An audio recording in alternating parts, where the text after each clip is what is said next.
The news begins in South Africa, where a group of over 50 former MK veterans accused of holding two government ministers hostage appeared in a Pretoria court today.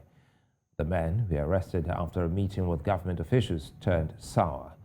Their bail application was meant to begin today, but was postponed to Tuesday after the state failed to convince the court that the case should be postponed for 7 days. The group is facing 5 charges of kidnapping. Joining me now to unpack this story is South African journalist and editor Diane Hawker. Diane, good to see you again. And well, the state wanted the case to be postponed for a week. What was the rationale behind this?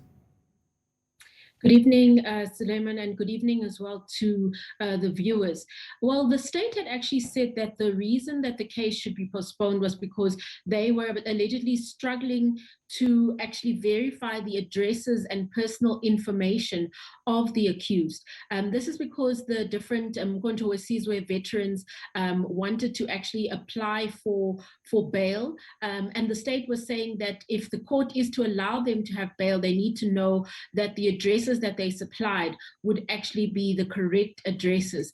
However, the lawyers for the 53 accused actually came forth and they said that the state had enough time. We know that this incident took place on Thursday night and they will remain behind bars on Friday. There was also the weekend that could have been used to verify addresses, and the court agreed that it would have been too long a time frame, in fact, to then add an additional 7 days on top of that to be able to actually verify the addresses of these men.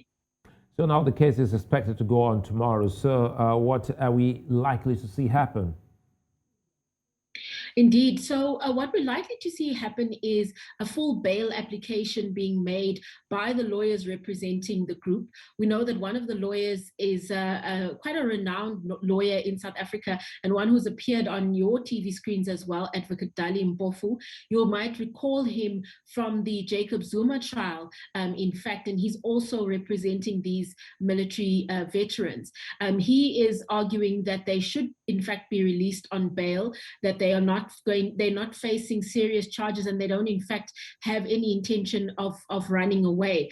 The state will also then have a counter argument as to whether they believe that these people should be kept in custody, and if there is a dispute over whether they should be released or not, then we're likely to also hear some preliminary evidence in the case. Often that evidence is led by an investigating officer, and the court will have to then make a decision on whether it is worth keeping all or some of these people behind bars.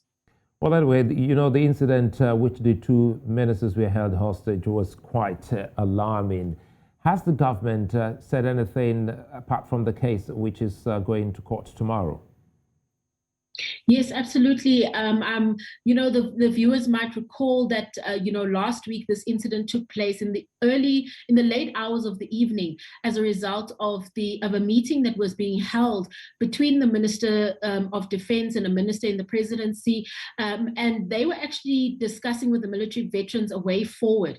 The military veterans, many of them say that they are former liberation fighters, so they would have been members of the African Congress before it came to power, and that in fact that they believe that the ANC has left them in the trenches, as it were, by not actually ensuring that they are properly compensated. The Minister of Defense, who's actually our former Speaker of Parliament, has now said that she wants to investigate what is going on within her own department. She recently took over in this department, and she says there's a need to look into the funds that are available. This is Minister Thandi Modise.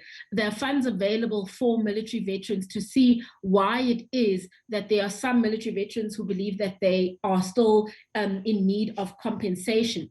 And this is actually because the government has made a number of promises to the military veterans about compensation over time, saying that they would compensate them with housing, transport allowances, access to medical care at a reasonable rate, and various other things that have been made after the Department of Military Veterans was actually formulated. Well, I spoke last week with one of the key veterans, and he said the issue is about compensation, as you highlighted. Well, this case now, has it actually taken off the shine of their initial demands? I don't believe so. I think it's actually put more of a spotlight on the initial demands. The issue of compensation, I think, is one that is not entirely resolved. As I mentioned, there are various issues, but the military veterans are also saying that there is some cash compensation which is owed to them. They're also disputing some of the numbers which the government has as to how many people have actually been compensated, saying that government is claiming that more people have been compensated than actually have been. So it's definitely put more of a spotlight on it, particularly since outside court there were a number of veterans who were actually protesting and obviously using that media opportunity to put their case forward more strongly. So I think what we will see, considering that the minister has said she will investigate this further, is there's likely to be some kind of feedback from government's perspective, actually saying how they will resolve this, because it was obviously quite an embarrassing situation to have ministers held captive over an issue that the veterans say they've been discussing for a long time. They even said that they've discussed the issue with the president, and that was part of the reason why they were reluctant to leave the meeting, because they felt that they were going over the same points over and over again, with government actually knowing what it is that they are asking for. Diane Hawker, many thanks for unpacking this for us.